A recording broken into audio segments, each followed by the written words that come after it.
ഭാഗവതം നല്ല ഭക്തനെ സൃഷ്ടിക്കാനുള്ള ഗ്രന്ഥമാണ്. മനസ്സിലായില്ലേ? നല്ല ഭക്തനായി നമ്മൾ എപ്പോൾ മാറുന്നുവോ ആ സമയത്ത് ഈശ്വരൻ നമ്മുടെ ഹൃദയത്തിൻ്റെ കമലത്തിൽ തന്നെ വന്നു ചേരും. പുറമേ എവിടുന്നെങ്കിലും വരാനുണ്ടോ? ഇല്ല. നമ്മുടെ ഉള്ളിൻ്റെ ഉള്ളിൽ തന്നെ ഉണ്ട്. ചാരം മൂടിയ കനൽക്കട്ട പോലെ, ചാരം മൂടിക്കിടക്കുന്ന കനൽക്കട്ടയുടെ ഉള്ളിലുള്ള അഗ്നിയെ തിരിച്ചറിയാൻ പറ്റുമോ? പറ്റില്ല. അപ്പോൾ എന്ത് വേണം? ഒരു കാറ്റ് കൊണ്ടോ ഒരു ഊതൽ കൊള്ളുകൊണ്ടോ ചാരത്തെ നീക്കുമ്പോൾ ആ കനൽക്കട്ടയുടെ തിളക്കത്തെ കാണാവുന്നത് പോലെ അജ്ഞാനമാകുന്ന ചാരം മൂടി നമ്മുടെ ഉള്ളിൽ കുടികൊള്ളുന്ന ഈശ്വരൻ്റെ തത്വത്തെ, ഈശ്വര സ്വരൂപത്തെ അറിയാതെ പോകുന്നവരാണ് നമ്മളെല്ലാവരും. മനസ്സിലായില്ലേ? അജ്ഞാനമാകുന്ന ചാരമുണ്ട് നമ്മുടെ ഉള്ളിൽ. ഈ അജ്ഞാനമാകുന്ന ചാരം മൂടണം. അതിനാണ് ഈശ്വരൻ്റെ കാരുണ്യം ഉണ്ടാകണം. അജ്ഞാനമാകുന്ന ചാരം മൂടുമ്പോൾ നമ്മുടെ ഉള്ളിലുള്ള അനന്തമായ ജ്ഞാനം പുറത്തേക്ക് വരും. ആ അനന്തമായ ജ്ഞാനം കൊണ്ട് നമ്മൾ ഈശ്വരനെ അറിയും. ജ്ഞാനേശ്വരനാണ് ഭഗവാൻ. അപ്പം നമ്മുടെ അജ്ഞാനത്തെ അകറ്റാൻ വേണ്ടിയിട്ടാണ് ഭാഗവതം. ശരിയായ ഭക്തൻ എങ്ങനെ രൂപപ്പെടണം, അതിനാണ് പ്രഹ്ലാദന്റെ കഥ പറഞ്ഞത്, ഭക്തന്റെ കഥ പറഞ്ഞത്. അതിനാണ് ഇവിടെ അംബരീഷന്റെ കഥ പറഞ്ഞത്. അതിനാണ് ഭരതന്റെ കഥ പറഞ്ഞത്. ഭഗവത് നാമത്തിന്റെ മഹത്വത്തെ പറയാനാണ് അജാമിളന്റെ ചരിതം പറഞ്ഞത്. ഇങ്ങനെ അനവധി ചരിതം പറഞ്ഞു. ഇനി വളരെ ശ്രേഷ്ഠനായ ഒരു ഭക്തന്റെ കഥ പറയാം. എന്താ, കേൾക്കണോ വേണ്ടയോ? ഭാഗവതത്തിൽ ഭഗവാൻ ഏറ്റവും പ്രിയപ്പെട്ടൊരു ഭക്തൻ, ഭഗവാന്റെ ജ്ഞാനിയായ ഭക്തൻ ഉദ്ധവൻ എന്നാണ് പേര്. മനസ്സിലായില്ലേ? ഭഗവാന്റെ മന്ത്രിയായിരുന്നു. ദ്വാരകയിൽ ഭഗവാൻ ഭരിക്കുന്ന കാലത്തൊക്കെ ഭഗവാന്റെ മന്ത്രിയായിരുന്നു, സുഹൃത്തായിരുന്നു, ആത്മമിത്രമായിരുന്നു. ഭഗവാന് ഏറ്റവും പ്രിയപ്പെട്ടവനായിരുന്നു ആര്? ഉദ്ധവൻ. ഉദ്ധവരുടെ ഒരു പ്രത്യേകത, ഭഗവാനെ നേരിൽ കാണുന്നതിന് മുമ്പ് തന്നെ ഭഗവാനെക്കുറിച്ച് കേട്ടറിഞ്ഞ കാലം മുതൽ മണ്ണുകൊണ്ട് ഭഗവാന്റെ രൂപത്തെ ഉണ്ടാക്കി വെച്ച് പൂജിച്ചാളാണ് ഉദ്ധവര്. എന്തിനാ ഈ മണ്ണുകൊണ്ട് ഉണ്ടാക്കിയ? മണ്ണുകൊണ്ടുണ്ടാക്കുന്ന പ്രതിമ സ്ഥിരമുള്ളതാണോ? അല്ല. കംസന്റെ മധുരയിലായിരുന്നു ഉദ്ധവര് ജനിച്ചത്. ഭഗവാനെ കുറിച്ച് കേട്ടിട്ടുണ്ട്. പക്ഷേ ഭഗവാന്റെ രൂപം ഉണ്ടാക്കി വെച്ചെന്ന് കംസൻ അറിഞ്ഞാലോ? മനസ്സിലായില്ലേ? അന്ന് കംസൻ വധിക്കപ്പെട്ടിട്ടില്ല. അപ്പൊ അതുകൊണ്ട് ഭഗവാനെ മണ്ണുകൊണ്ടുണ്ടാക്കി പൂജയ്ക്ക്, പൂജ കഴിയുമ്പോൾ എന്ത് ചെയ്യും? ആ രൂപത്തെ മാറ്റി വീണ്ടും ആവശ്യമുള്ളപ്പോൾ സൃഷ്ടിക്കും. അത്ര ഭക്തിയോടെ ഉള്ളിൽ തെളിഞ്ഞ ഭഗവാന്റെ രൂപം കരവിരുതുകൾ കൊണ്ട് പ്രകൃതിയിലെ മണ്ണുകളിൽ ചാലിച്ച് ആ ഭഗവാന്റെ രൂപത്തെ അനുഭവിച്ച ഉദ്ധവരെ, അചേതനമായതിൽ സചേതനമായ ഭഗവാനെ അനുഭവിക്കുന്നതാണ് വിഗ്രഹം എന്ന തത്വം. മനസ്സിലായില്ലേ? അതുകൊണ്ടാണ് വിഗ്രഹേണ നമ്മൾ പ്രകാശിപ്പിക്കുന്നത്, വിശേഷേണ പ്രകാശിക്കുന്നതിന് വിഗ്രഹം എന്നൊക്കെ പറഞ്ഞു. വിഗ്രഹം അചേതനമാണ്, നമുക്കറിയാം. ക്ഷേത്രത്തിനുള്ളിൽ ഇരിക്കുന്ന വിഗ്രഹം ശില കൊണ്ടുണ്ടാക്കിയതോ ഇല്ലേ, തടി കൊണ്ടുണ്ടാക്കിയതോ ഒക്കെ ആയിരിക്കും, അചേതനമാണ്. പക്ഷേ അചേതനമായതിൽ പോലും നമ്മൾ എന്തിനെ കാണും? സചേതനമായ ഈശ്വരനെ കാണും.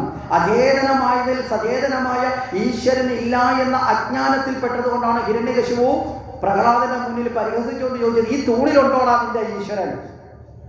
അല്ലേ? തൂണെന്താ? സചേതനമാണോ അചേതനമാണോ? അചേതനമാണ്, ചേതനയില്ലാത്തതാണ്. പക്ഷേ അതിനും ഈശ്വരൻ തന്നെയാണ്. ചേതനയുള്ളതും ചേതനയില്ലാത്തതും ചരവും അചരവും എല്ലാം ഈശ്വരൻ തന്നെയാണ് എന്ന് ബോധ്യം. ഭാഗവതത്തിലെ ഓരോ കഥകളും അവിടെ കളയേണ്ടതല്ല, അടുത്ത കഥകളുടെ കൂടെ ചേർക്കണം. മനസ്സിലായില്ലേ? ഓരോ കഥകളിലൂടെ അറിഞ്ഞ ജ്ഞാനത്തിൻ്റെയും തുടർച്ചയാണ്, അനുബന്ധമാണ് അടുത്തടുത്ത ചരിതങ്ങളെന്ന് നമ്മൾ മനസ്സിലാക്കണം. അപ്പോൾ ഓരോ പട്ടികൾ കടന്ന് നമ്മളവിടേക്ക് എത്തണം. ഇവിടെ അതുകൊണ്ടാണ് ആദ്യമേ ഭഗവാന്റെ സാമീപ്യം ഇല്ലാതെയുള്ള ഭക്തന്റെ ചരിത്രം പറഞ്ഞത് ഇവിടെ പ്രത്യക്ഷ സാമീപ്യത്തിലുള്ള ഉദ്ധവരുടെ ചരിത്രത്തിലേക്ക് വരുന്നത്. അപ്പോൾ ഭഗവാന്റെ പ്രതിമ ഉണ്ടാക്കിപ്പോലും പൂജിച്ച ഉദ്ധവര് കംസവധം കഴിഞ്ഞ കാലം മുതൽ ഭഗവാന്റെ കളിക്കൂട്ടുകാരനായിട്ട് കൂടി ദ്വാരകയിൽ ഭഗവാനോടൊപ്പം തന്നെയായി മാറി. പിന്നെ ഭഗവാന്റെ മന്ത്രിയായി. ഭഗവാന്റെ ജ്ഞാനഭക്തന്മാരിൽ ഏറ്റവും പ്രധാനപ്പെട്ട ആളാണ് ഉദ്ധവര്. ഇവിടെ ഭാഗവതം പഠിപ്പിക്കുന്നത് മുഴുവൻ ജ്ഞാനത്തിലൂടെ ഈശ്വരനെ അറിയണമെന്നാണ്. അപ്പം ഭഗവാനെ ഏറ്റവും കൂടുതൽ അറിയാൻ സാധിക്കുന്ന ആളും ആരാണ്? ഉദ്ധവരാണ്. പക്ഷേ ഭഗവാന്റെ ദൃഷ്ടിയിൽ ഉദ്ധവർക്ക് ചെറിയ ചില പോരായ്മകളുണ്ട്. നമ്മളൊക്കെ പുറമേ പല ഉള്ള പോരായ്മകളെ, എല്ലാ പോരായ്മകളെയും നമുക്ക് തിരിച്ചറിയാൻ പറ്റും. ഭഗവാൻ അങ്ങനെയല്ല. വളരെ സസൂക്ഷ്മമായി തൻ്റെ ഭക്തനിൽ എന്തെങ്കിലും ഒരു പോരായ്മ ഉണ്ടെങ്കിൽ അതുകൂടി നീക്കാൻ ആരാ പരിശ്രമിക്കും? ഭഗവാൻ പരിശ്രമിക്കും. എന്താ? ഭഗവാന് സ്വന്തം കുഞ്ഞിനോടൊരമ്മയ്ക്കുള്ള പ്രിയത്തെ പോലെ തന്നെയാണ് ഈശ്വരന് ഭക്തനോടുള്ള പ്രിയം. മനസ്സിലായില്ലേ? ഒരു കുഞ്ഞിനെ എത്ര കണ്ടൊരമ്മ തൻ്റെ മാറോട് ചേർത്ത് സസൂക്ഷ്മം ആ കുഞ്ഞിനെ വളർത്തുമ്പോൾ അത്ര ശ്രദ്ധയായിട്ടുണ്ടാവും ഭഗവാന് നമ്മളോട്. അതാണ് ഈശ്വരൻ്റെ കാരുണ്യം എന്ന് പറയുന്നത്. അതുകൊണ്ട് തന്നെ ഉദ്ധവര് ഒരു മഹത്തായ കർമ്മത്തിന് വേണ്ടിയിട്ടും കൂടി ജനിച്ച ആളാണ്, നിസ്സാരക്കാരനല്ല. ഉദ്ധവരെ ഒരു വലിയ കർമ്മം ഭഗവാൻ ഏൽപ്പിക്കുന്നുണ്ട്, മനസ്സിലായോ? അപ്പൊ ആ കർമ്മം കൂടി ഏൽപ്പിക്കുന്ന ഉദ്ധവരെ ഭഗവാന്റെ കാലശേഷം ഭഗവാൻ സ്വധാമപ്രാപ്തി ചെയ്ത് തൻ്റെ ഈ കൃഷ്ണശരീരം ഉപദേശിച്ചു കഴിഞ്ഞാൽ പിന്നെ ഭഗവാന്റെ തത്വത്തെ ലോകത്തിലെ സർവർക്കും പകരേണ്ടത് ഉദ്ധവരുടെ ജോലിയാണ്, മനസ്സിലായോ? അപ്പം നിങ്ങൾ പോലും ഭാഗവതം കേൾക്കാനിരിക്കുമ്പോൾ നിങ്ങൾ ഭാഗവതം മനസ്സിലാക്കണോ വേണ്ടയോ എന്ന് തീരുമാനിക്കുന്നത് ഉദ്ധവരാണ്. ഉദ്ധവർക്ക് അങ്ങനെ ഒരു വലിയ തലമുണ്ട്. ഉദ്ധവർ ആരാണെന്ന് അവസാനം നിങ്ങൾക്ക് ഞാനത് പറയുമ്പോൾ മനസ്സിലാവും. അപ്പോൾ ഉദ്ധവര് അതുകൊണ്ട് തന്നെ ഭഗവാന്റെ അസാന്നിധ്യത്തിലും ഭഗവത് ധർമ്മത്തെ നിലനിർത്തേണ്ട ആളായതുകൊണ്ട് ഉദ്ധവരിൽ ഒരു തരത്തിലുള്ള പോരായ്മയും ഉണ്ടാവരുത് എന്നാരാഗ്രഹിക്കുന്നു? ഭഗവാൻ ആഗ്രഹിക്കുന്നു. അതുകൊണ്ട് ഭഗവാന് ഉദ്ധവരുടെ പോരായ്മയെ തിരിച്ചറിഞ്ഞു. എന്താ ഉദ്ധവരുടെ പോരായ്മ? താൻ വലിയ ജ്ഞാനിയാണ് എന്നൊരു ഭാവം ആർക്കുണ്ട്? ഉദ്ധവർക്കുണ്ട്. മനസ്സിലാവുന്നുണ്ടോ? ഏതെങ്കിലും ഒരു ഗുണമുണ്ടെങ്കിൽ അത് ഞാനത് ഗുണത്തിന് ഉടമസ്ഥനാണെന്നൊരു തോന്നൽ വന്നാൽ അതെന്തായി മാറും? അഹന്തയായി മാറും. ഞാനെന്ന ഭാവം അത് തോന്നായിക വേണമിക, അല്ലേ? ഞാനെന്ന ഭാവം ഒരു കാര്യത്തിലും ഉണ്ടാവരുത്. ഞാനാണ് വലിയ അറിവുള്ള ആൾ, ഞാനാണ് വലിയ ഭക്തൻ എന്ന് തോന്നിയാൽ തന്നെ അവിടെ അഹന്തയായി മാറി. ഞാൻ പറഞ്ഞു മനസ്സിലായി? ഞാനിവിടെ നിന്നുകൊണ്ട് ഭാഗവതം പറയുമ്പോൾ ഞാൻ ചിന്തിക്കുകയാണോ ഞാനാണ് ഗംഭീരമായിട്ട് ഭാഗവതം പറയുന്ന ആചാര്യൻ, എൻ്റെ അത്രയൊന്നും ആരും വളർന്നിട്ടില്ല എന്ന് ചിന്തിച്ചാൽ ഞാൻ ഒരിക്കലും ഭഗവാന്റെ ചരിത്രത്തിനെ വെറുതെ പ്രസംഗിക്കലിനപ്പുറത്തേക്ക് ജീവിതത്തിൽ സ്വീകരിച്ചിട്ടുള്ള ആളല്ല എന്നതാണ് അതിൻ്റെ സത്യം. ഈ സത്യം ഞാനും തിരിച്ചറിയണം. ഇപ്പം നിങ്ങളൊരു ക്ഷേത്രത്തിലെത്തി ഭഗവാനെ നമസ്കരിക്കുമ്പോൾ ഏറ്റവും മുമ്പിൽ നിന്ന് തൊഴുന്നുകൊണ്ട് ഞാനാണ് വലിയ ഭക്ത, അതുകൊണ്ടാണ് ഞാൻ മുമ്പിൽ കയറി വേറെ ആരും കാണണ്ടെന്ന് പറഞ്ഞ് മുമ്പിൽ നിൽക്കുന്നത് ചിന്തിച്ചാൽ അത് ഭക്തിയാണോ? ചില ആൾക്കാർ അങ്ങനെയൊക്കെയുള്ളവരുണ്ട്, കണ്ടിട്ടില്ലേ? അമ്പലങ്ങളിൽ പോയാൽ ഏറ്റവും മുമ്പിൽ കയറി ഒരു നിപ്പങ്ങ് നിൽക്കും. കാര്യം എന്താ? എന്നെ മാത്രം കണ്ടാൽ മതി. ഇല്ല, നവ്യാനായ സിനിമയിലെ രീതിയായിപ്പോൾ ഞാനേ കണ്ടോളൂ. തോട്ടത്തിൽ മടത്തി മഹാദേവനെ ഞാൻ മാത്രമേ കണ്ടോളൂ. എന്താ പുറമെ നിൽക്കുന്ന ആരും കാണണ്ടെന്ന് ഞാനങ്ങ് വിചാരിച്ചു, വഴി മുടക്കി. അതൊന്നും ഭക്തിയല്ല. നമ്മൾ എവിടെ ഇരുന്നാലും അവിടെ ഇരുന്നുകൊണ്ട് ഭഗവാനെ എന്ന് വിളിച്ചാൽ നമ്മുടെ മനധാരിൽ ഭഗവാൻ വന്നു ചേരുമെങ്കിൽ, തെളിയുമെങ്കിൽ, ഭഗവാന്റെ രൂപം ആ അന്തരംഗത്തിന്റെ ഉൾത്തലങ്ങളിൽ ഭഗവാന്റെ ദിവ്യമായ സ്മരണ നമുക്ക് ഉയരുന്നുണ്ടെങ്കിൽ അതാണ് ഭക്തി. മനസ്സിലായില്ലേ? ആ നിലയിൽ നമ്മുടെ മനസ്സിനെയാണ് പ്രാപ്തമാക്കേണ്ടത്. ഇവിടെ ഉദ്ധവരിലുള്ള ഞാനെന്ന ഭാവം ഒന്ന് ശുദ്ധീകരിക്കണമെന്ന് ഭഗവാൻ ആഗ്രഹിച്ചു. ഉദ്ധവര് ജ്ഞാനിയായതുകൊണ്ട് പെട്ടെന്ന് അങ്ങോട്ട് പറഞ്ഞു മനസ്സിലാക്കാൻ ചെയ്താൽ ഉദ്ധവര് വിടത്തില്ല. കാര്യം കൂട്ടുകാരെന്നുള്ളൊരു സാധനയും കൂടിയുണ്ട്. ഉദ്ധവരെന്തെയും തിരിച്ച് തർക്കിക്കും. കൃഷ്ണ അങ്ങനല്ല, കൃഷ്ണൻ പറയുന്നതല്ല, ഇങ്ങനെയാണ് അങ്ങനെയാണ് തർക്കിക്കും. അപ്പൊ ഈ തർക്കിക്കാൻ നിൽക്കുന്നവർ, ഈ അറിവുള്ളവന് ആദ്യം ഉണ്ടാകുന്നൊരു അഹങ്കാരമുണ്ട്. എന്താണെന്നറിയാവോ? ഈ ജ്ഞാനത്തിന് ഒരു പ്രശ്നമുള്ളതെന്ന് വെച്ചാൽ എന്തറിയോ? ഞാൻ ധരിച്ചത് മാത്രമേ ശരിയുള്ളൂ എന്ന് വെച്ച് തർക്കം തുടങ്ങിക്കളയും. മനസ്സിലല്ലേ? അതാണ് ഈ ജ്ഞാനികളുടെ ഇടയിൽ ഉണ്ടാകുന്ന ഒരു വീഴ്ചയാണെന്ത് തർക്കം എന്ന് പറയുന്നത്.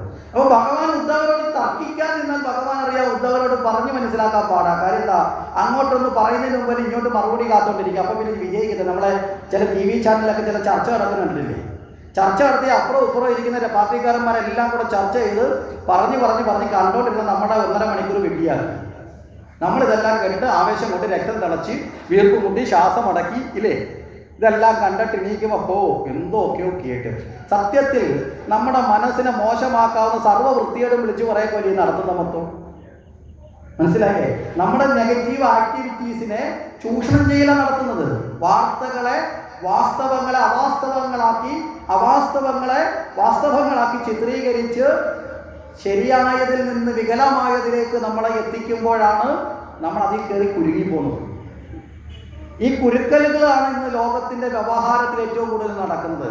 അതുകൊണ്ട് ഉദ്ധവരോട് തർക്കിക്കാൻ ഭഗവാൻ തയ്യാറായില്ല. ഭഗവാൻ എന്ത് വിചാരിച്ചു? ഈ പറഞ്ഞു കൊടുക്കുന്നതിനേക്കാളും കൂടുതൽ അറിവ് വരുന്നത് എപ്പോഴാ? അനുഭവത്തിലാണ്. മനസ്സിലായില്ലേ? ഇപ്പോൾ ഒരു കൊച്ചു കുഞ്ഞിതിരെ ഓടി വരികയാണ്, ഈ വിളക്കിലേക്ക് തൊടാൻ നോക്കി, ഈ വിളക്കിന്റെ ദീപത്തിൽ ഞാൻ ഇവിടുന്ന് മോനെ തൊടലടാ കൊള്ളും. ഞാൻ പറഞ്ഞാൽ ഞാൻ അങ്ങോട്ട് തിരിഞ്ഞു കഴിഞ്ഞാൽ അവൻ വീണ്ടും തൊടാൻ നോക്കും. എന്താ കാര്യം? പൊള്ളുന്ന അനുഭവമില്ല. അവൻ വിചാരിക്കുമോ മാമൻ മാറി, അപ്പം പിന്നെ തൊട്ട് കളയാം. അപ്പോഴാണ് ഞാൻ വീണ്ടും വിളിക്കുന്ന അവൻ അന്നേരം മാറും. പക്ഷെ ഇതിനിടയിൽ വെച്ച് അവൻ എപ്പോഴെങ്കിലും തൊട്ടു എന്ന് വെക്കുക, അവൻ്റെ കൈ പൊള്ളിക്കഴിഞ്ഞാൽ പിന്നെ ഞാൻ പറയേണ്ട ആവശ്യമുണ്ടോ? ഉണ്ടോ? ആരും ഇല്ലെങ്കിലും പറയാനില്ലെങ്കിലും പറഞ്ഞാലും പറയാൻ ആളില്ലെങ്കിൽ പോലും അവൻ എന്താ ചെയ്തില്ല, നല്ലതുപോലെ ചൂടടിച്ച് പൊള്ളിയവൻ പിന്നെ നീ തൊടില്ല. അനുഭവം. അതുകൊണ്ടാണ് experience is the best teacher എന്നൊരു ആംഗലേയമായ ഒരു പഴഞ്ചൊല്ലുണ്ട്. അതായത് അനുഭവമാണ് ഏറ്റവും വലിയ ഗുരു. നമ്മൾ ചെന്ന് പറഞ്ഞില്ലേ, എൻ്റെ അനുഭവം കൊണ്ട് ഞാൻ പഠിച്ച. തീർച്ചയായും അനുഭവങ്ങൾ പാഠങ്ങളാവണം. ജീവിതത്തിൽ അനുഭവങ്ങൾ കൊണ്ട് പാഠം പഠിക്കാത്തവനെ ലോകത്തിന് ഒരധ്യാപകന് നേരെയാക്കാൻ പറ്റില്ല. മനസ്സിലായോ? നമ്മുടെ അനുഭവങ്ങൾ നമ്മുടെ ജീവിതത്തിൻ്റെ പാഠങ്ങളാണ്. പക്ഷെ ആ അനുഭവം നമ്മുടെ കുഴപ്പം കൊണ്ടുണ്ടായ അനുഭവമാണോ എന്നും കൂടെ മനസ്സിലാക്കണം. അങ്ങനെ ഒന്നുണ്ട്. നമ്മൾ കുഴപ്പം കൊണ്ട് അനുഭവം ഉണ്ടാക്കിയിട്ട് ആ അനുഭവം പാഠമാണെന്ന് പറയുന്നുണ്ടെങ്കിൽ നമ്മുടെ പോരായ്മയാണ്. ശരിയായ നിലയിൽ ജീവിച്ചിട്ടുള്ള അനുഭവങ്ങളും ശരിയായ മനോഭാവത്തിൽ നിൽക്കുമ്പോൾ അനുഭവങ്ങളെയും നമ്മൾ പാഠങ്ങളാക്കി മാറ്റണം. അപ്പൊ അതുകൊണ്ട് തന്നെ ഭഗവാൻ ആഗ്രഹിച്ച ഉദ്ധവർക്ക് ഒരു അനുഭവത്തിലൂടെ ഈ അറിവിനെ പകരാം. അതിനെന്ത് ചെയ്തു? ഒരു ദിവസം നോക്കുമ്പോൾ കംസവധമൊക്കെ കഴിഞ്ഞിട്ട് പിന്നെ ഭഗവാൻ എവിടേക്ക് തിരിച്ചു പോയിട്ടില്ല? വൃന്ദാവനത്തിലേക്ക് പോയിട്ടില്ല. ഭഗവാൻ ഏറ്റവും പ്രിയപ്പെട്ടവരായ ഗോപികമാരെല്ലാം എവിടെയാ ഉള്ളത്? വൃന്ദാവനത്തിൽ. അവരെ ആരും ഇങ്ങോട്ട് കൊണ്ടുവന്നിട്ടില്ലല്ലോ. അപ്പൊ കുറേ കാലം കഴിഞ്ഞപ്പോൾ ഭഗവാൻ പിന്നെ മധുരയിൽ തന്നെയാണ് വാസം. അങ്ങനെ ഇരിക്കുമ്പോൾ ഭഗവാൻ ഒരു ദിവസം വളരെ ദുഃഖിതനായി ഇരിക്കുന്നത് പോലെ ആർക്ക് അനുഭവപ്പെട്ടു? ഉദ്ധവർക്ക്. ഉദ്ധവരി എന്ന് വെച്ചു, ഭഗവാനെ എപ്പോഴും ആനന്ദാധിക്യം കൊണ്ട് മന്ദഹാസം തൂകിയിരിക്കുന്ന നിന്റെ മുഖത്തെന്തേ ഒരു വിഷമഭാവം? ഭഗവാൻ പറഞ്ഞേ, ഉദ്ധവരെ കുഴപ്പമൊന്നുമില്ല. ഉദ്ധവർക്ക് തോന്നിയതാവും. അല്ലല്ല, ഭഗവാനെ നിന്റെ മുഖത്തിന്റെ ഭാവം ഒന്ന് മാറിയാൽ, നിന്റെ മനസ്സൊന്ന് മാറിയാൽ ഞാൻ അറിയും. അത്ര ബന്ധമുണ്ട് നമ്മൾ തമ്മിൽ. അറിയില്ലേ നിനക്കെന്നൊക്കെ ചോദിച്ചു. ഭഗവാൻ ചിരിച്ചുകൊണ്ട് ചിരിയൊക്കെ വരുത്തിയിട്ട് പറഞ്ഞു, ഉദ്ധവരെ അങ്ങനെയല്ല, നിനക്ക് തോന്നിയതാവാം. അല്ലെന്നേ, ഭഗവാൻ കള്ളം പറയില്ലേ എന്നൊക്കെ പറഞ്ഞു. അവസാനം ഭഗവാൻ പറഞ്ഞു, ഉദ്ധവരെ ശരിയാണ് ഉദ്ധവര് പറഞ്ഞത്, പക്ഷെ ഞാൻ എങ്ങനെയാണ് നിന്നോട് പറയുന്നത്? അല്ല, അത്ര രഹസ്യങ്ങളൊക്കെ ഉണ്ടോ? എല്ലാ രഹസ്യങ്ങളും പറയാൻ പറ്റുമോ? നമ്മൾ ഏറ്റവും അടുപ്പമുള്ള കൂട്ടുകാരോട് പറയും, എൻ്റെ എല്ലാം ഞാൻ നിന്നോട് തുറന്നു പറഞ്ഞിട്ടുണ്ട്. ഈ പറയുന്ന ആളിനെ തന്നെ കൃത്യമായിട്ട് സംശയിച്ചോണം. ഒരു 50% പോലും പറയാത്ത ആളായിരിക്കും ഇത് പറയുന്നത്. കാരണം എന്താ? എല്ലാ കാര്യങ്ങളും ഒരിക്കലും നിങ്ങൾക്കായാലും എനിക്കായാലും തുറന്നു പറയാൻ പറ്റുമോ? പറ്റുമോ? പറ്റില്ല. അങ്ങനെയൊക്കെ ചില കാര്യങ്ങൾ, അതൊക്കെ സഹജമാണ്, പ്രകൃതിയിലെ ഒരു സഹജമാണ്. എല്ലാം തുറന്നു കാട്ടിൽ ഒരിക്കലും പ്രകൃതി പോലും കാട്ടാറുണ്ടോ? ചില സമയത്ത് നല്ല വെയിലത്തേക്കും പടാന്ന് മഴ വീഴും. പ്രകൃതി നമ്മളെ ചതിക്കുന്നില്ലേ? ചിലപ്പോൾ ശാന്തമായി കിടന്നുറങ്ങുമ്പോൾ ഉരുൾപൊട്ടൽ വരുന്നു, സുനാമി വരുന്നു, വെള്ളപ്പൊക്കം വരുന്നു, ഇടിമിന്നൽ വരുന്നു, ഭൂമി ഉലുക്കം വരുന്നു, ഇല്ലേ? അതിന് തൊട്ട് മുമ്പ് വരെ ശാന്തമായിരിക്കും. അപ്പം പ്രകൃതി പോലും എല്ലാത്തിനും തുറന്നു കാട്ടാതെ പ്രകൃതിയുടെ ഒരു സഹജ സ്വഭാവമുണ്ട്. കുറേ കാര്യങ്ങൾ എന്ത് ചെയ്യും? മറയ്ക്കപ്പെട്ടിരിക്കും. ഈ മഞ്ഞുമല കടലിലൂടെ ഒഴുകി വരുന്നത് പോലെയാണ്. മനുഷ്യനും അങ്ങനെ തന്നെയാണ്.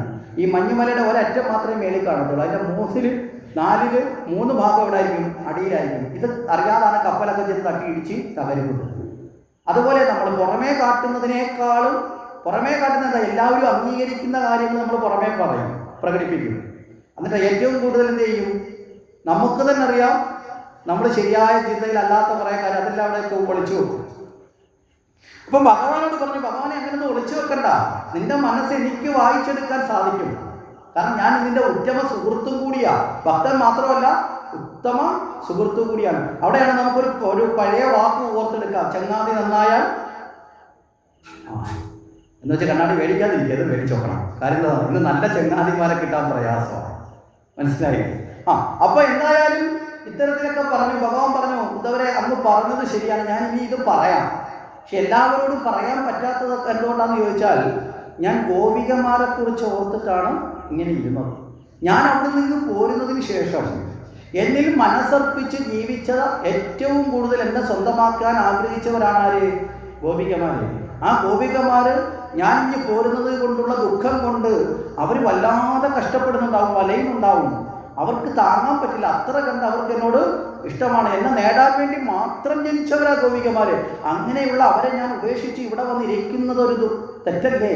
അതൊക്കെയാണ് എന്നെ അലട്ടുന്നതെന്ന് പറഞ്ഞ് ഭഗവാൻ നോക്കി ഉദ്ധവരൊന്ന് പരിഹസിച്ചൊരു ചിരിയങ്ങ് ചിരിച്ചു. ഭഗവാനെ അങ്ങയെപ്പോലൊരാൾ ഇത്ര ചെറിയതായി ചിന്തിക്കേണ്ട ആവശ്യമുണ്ട്. ഈ ഗോപികമാരെന്നൊക്കെ പറഞ്ഞ വെറും കാട്ടു സ്ത്രീകളല്ലേ, ഗ്രാമീണ സ്ത്രീകളല്ലേ, വിദ്യാഭ്യാസമൊന്നും ഇല്ലാത്തവരല്ലേ? ഈ വാക്കിനൊരു അർത്ഥമുണ്ട്, ഒരു കുത്തലും കൂടെ ഉണ്ട്. എന്താ കാര്യം? ഭഗവാനും കൂടെ ജീവിച്ചപ്പോൾ വിദ്യാഭ്യാസത്തിന് പോയിട്ടില്ല. അങ്ങ് അവിടെ അനുഭവിച്ച ആളല്ലേ, അതേ അവസ്ഥയല്ലേ അവരുടെ. കാരണം എന്താ, കംസവധത്തിന് ശേഷമാണ് ഭഗവാൻ ഗുരുകുലത്തിൽ പോകുന്നത്. അപ്പം വിദ്യാഭ്യാസമൊന്നും ഗോകുലത്തിൽ അവർക്കില്ല. അവർ സാധാരണഗതി ജീവിത വിദ്യാഭ്യാസമാണ്. പശുവിനെ വളർത്തുക, പാലെടുക്കുക, തൈര് ഉണ്ടാക്കുക, ഇതൊക്കെയാണ് അവരുടെ ജീവിതത്തിൽ. അതുകൊണ്ട് ഈ അന്ന് ഭഗവാൻ അവിടെ ഉള്ളത് കൊണ്ട്, ഭഗവാനോട് ഇഷ്ടം വന്നതുകൊണ്ട് അങ്ങയെ അവർ ഇഷ്ടപ്പെട്ടു. അങ്ങയുടെ കൂടെ കാര്യം സാധിക്കാൻ വേണ്ടി അങ്ങയുടെ കൂടെ കൂടി എന്ന് മാത്രമേ ഉള്ളൂ. അല്ലാതെ ഭഗവാനെ ഉന്നതമായ തലത്തിൽ ഞാനൊക്കെ അറിഞ്ഞതുപോലെ, അതായത് അവർ പറയാണ്, ഞാനൊക്കെ അറിഞ്ഞതുപോലെ ജ്ഞാനം കൊണ്ട് അങ്ങ് ഈശ്വരനാണ് എന്ന ഭാവത്തിൽ അങ്ങയെ അറിയാനുള്ള ബോധമൊന്നും ആർക്കില്ല. ഗോപികമാർക്ക്. ഗോപികമാരെ ഒന്നും തരം താഴ്ത്തുക. എന്താ കാരണം? ഇവിടെ ജ്ഞാനിയാണ് വലുതെന്നുള്ള, അല്ലെ, ഞാനാണ് അറിവുള്ളവൻ എന്നൊരു അഹങ്കാരമുണ്ട്. ജ്ഞാനിയാണ് വലുതെന്നുള്ള ഒരു ഭാവം ഉദ്ധവരുടെ ഉള്ളിൽ നിന്ന് എന്ത് ചെയ്തു? ഭഗവാൻ കൃത്യമായിട്ട് ആലോചിച്ച കാര്യം ചവിട്ടി പുറത്താക്കി. അത് ഉദ്ധവരങ്ങോട്ട് പ്രകടിപ്പിക്കുകയാണ്. അതുകൊണ്ട് ആ ജ്ഞാനമൊന്നും ഇല്ലാത്ത ഗോപികമാര് അങ്ങ് പോയതിന് ശേഷം കുറച്ച് ദിവസമൊക്കെ അങ്ങ് ഓർത്തിട്ടുണ്ടാവാം. പക്ഷേ വേറെ ആരെങ്കിലും കിട്ടിയപ്പോൾ അവരെ കൂടെ കൂടിയിട്ടുണ്ടാവാം. മനസ്സിലായില്ലേ? ഗോപികമാര് വേറെ ആരെങ്കിലും കിട്ടിയപ്പോൾ അവരെ കൂടെ കൂടിയിട്ടുണ്ടാവാം. അങ്ങനെയുള്ള സാർത്ഥമതികളാണ് ഗോപികമാര്.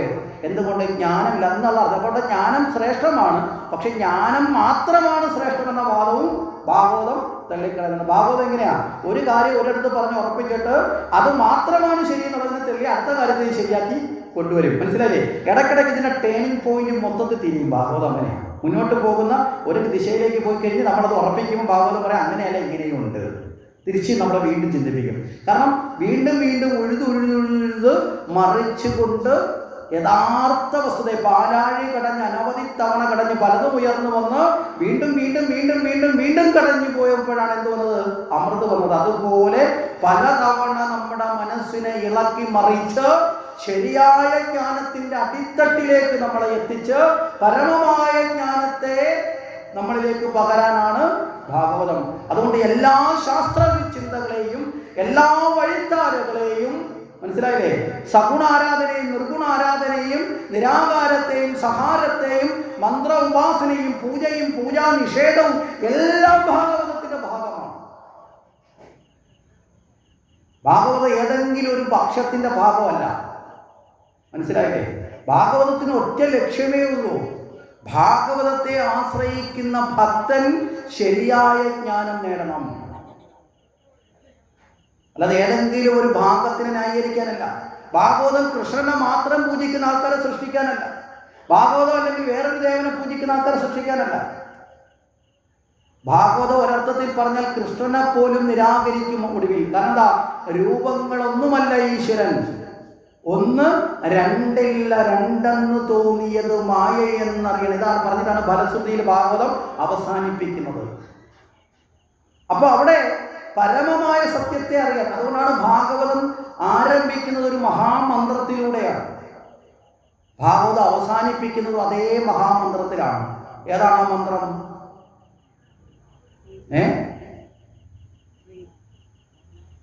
ഏതാണ്?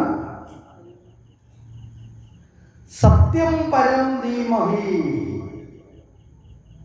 ഭാഗവതത്തിനെ ഒറ്റ വാക്കിൽ പറഞ്ഞാൽ ഭാഗവതം ഇതാണ്: സത്യം പരം ധീമഹി.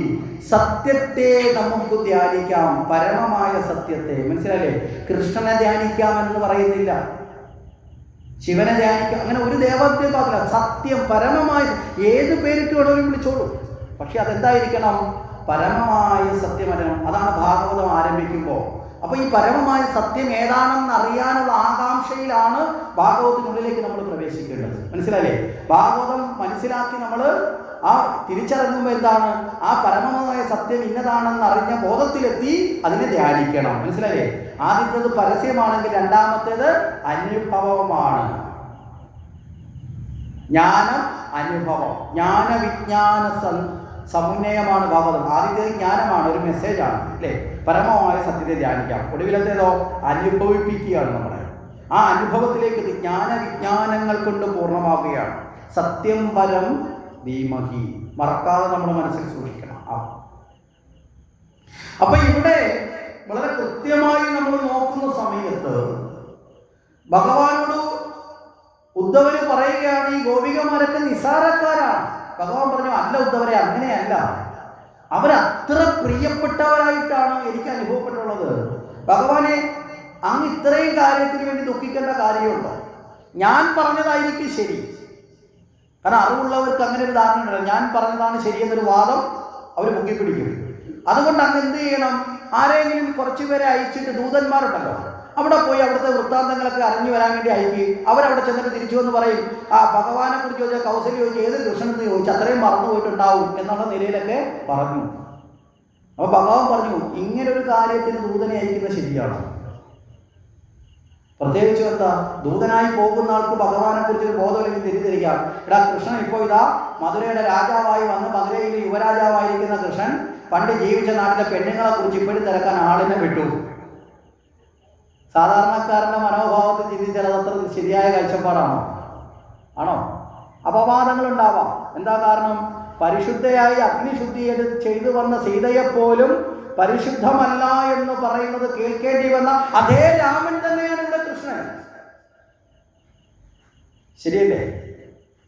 അഗ്നിശുദ്ധി വരുത്തി വന്ന സീതയുടെ പാതിവൃത്യത്തിന്റെ മഹനീയതയുടെ സർവശ്രേഷ്ഠതയും തിരിച്ചറിയുന്ന രാമനെ പോലും നിശബ്ദനാക്കുന്ന രീതിയിലുള്ള ആരോപണം സമൂഹത്തിൽ വന്നിട്ടുണ്ട്. അപ്പൊ ഏതെങ്കിലും ഒരുത്തിനെ പറഞ്ഞു വിട്ടവൻ ഏതെങ്കിലും ഒരു സമയത്ത് പറയില്ലേ, ഭഗവാനെ കുറിച്ച് കൃത്യബോധമില്ലെങ്കിൽ അവൻ പറയില്ലേ, നിങ്ങളെ പറയുന്ന നടക്കുന്നല്ല കൃഷ്ണൻ, പുള്ളിക്കാരൻ ഇപ്പോഴും ഇല്ലേ പശുവിനെ മേയ്ക്കുന്ന പെണ്ണുങ്ങളടുത്ത മനസ്സെന്ന് പറഞ്ഞാൽ ഇല്ലേ തെറ്റായ കാഴ്ചപ്പാട് വരും. ഇവിടെ ഗോപികമാരുമായുള്ള ഉദാത്തമായ ഭക്തി അത് പുറമേ ഉള്ളവർക്ക് അറിയാൻ പറ്റില്ല. ഒരു ഭക്തന് ഭഗവാനോടുള്ള ഭക്തിയുടെ ആഴം അടുത്ത് നിൽക്കുന്ന ഒരാൾക്ക് അറിയാൻ പറ്റുമോ?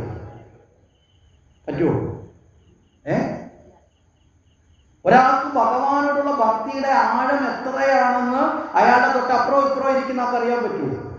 ഒരിക്കലും പറ്റില്ല. അതറിയാത്തത് കൊണ്ടാണ് ഭക്തിയായ മീരാദേവിയെ ശ്രീകൃഷ്ണ ഭഗവാനാണ് എൻ്റെ ഭർത്താവ് എന്ന് പ്രഖ്യാപിച്ച് ഭഗവാന്റെ ഗാനം പാടി ഭഗവാനെ മാത്രം മനസ്സിൽ ധരിച്ച ആ മീരാദേവിയെ ഭ്രാന്തി എന്ന് വിളിച്ചുകൊണ്ട് കൊട്ടാരത്തിൽ നിന്ന് ഇറക്കി വിട്ടിട്ടുണ്ട്. മീരാദേവി നമ്മുടെ ഈ കാലഘട്ടത്തിൽ ജീവിച്ചിരുന്ന ഭക്തയാണ്, ഭക്തമീര. ഭഗവാന്റെ തമ്പുരവും വീട്ടി ഭഗവാന്റെ പാട്ടുപാടിക്കൊണ്ട് തെരുവിലൂടെ കൃഷ്ണൻ എൻ്റെ കൂടെയുണ്ടെന്ന് പറഞ്ഞ് അലഞ്ഞ മീരാദേവി അനുഭവിച്ച ഭക്തിയുടെ ആനന്ദത്തെ അറിയാൻ നമുക്ക് സാധിക്കില്ല. മീരാദേവിയുടെ മാതാപിതാക്കൾ ഒരു അവസാനം പറഞ്ഞു, ഇവൾക്ക് പ്രാർത്ഥാണ്, ഇറക്കി വിട്ടു. മനസ്സിലായില്ലേ? ശരിയായ ഭക്തൻ അതിൻ്റെ ആഴത്തിൽ മുഴുകുമ്പോൾ അവൻ മറ്റെല്ലാം മറക്കും. എല്ലാം മറന്ന് തന്നെ മറന്നുകൊണ്ട് അവൻ ഉല്ലസിക്കും. ചൈതന്യ മഹാപ്രഭു തെരുവിലൂടെ ആനന്ദ നൃത്തം നടത്തിക്കൊണ്ടുപോയി ഭക്തന്മാരുമായിട്ട്. പലരും ചോദിച്ചു, എന്താണ് ചെയ്യുന്നത്?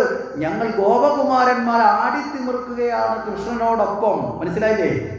അവരവരുടെ ഉള്ളിലിരിക്കുന്ന കൃഷ്ണനോടൊപ്പം ആടിത്തിമിർക്കുകയാ. മറ്റുള്ളവർ എന്ത് വിചാരിക്കുന്നു എന്നുള്ളതൊന്നും അവരുടെ ചിന്തയിലില്ല. അപ്പൊ അതിന്റെ ആഴം വളരെ വലുതാണ്. ഭക്തന്റെ ഹൃദയാനന്ദം വളരെ വലുതാണ്. അതറിയാത്തവൻ തെറ്റിദ്ധരിക്കും.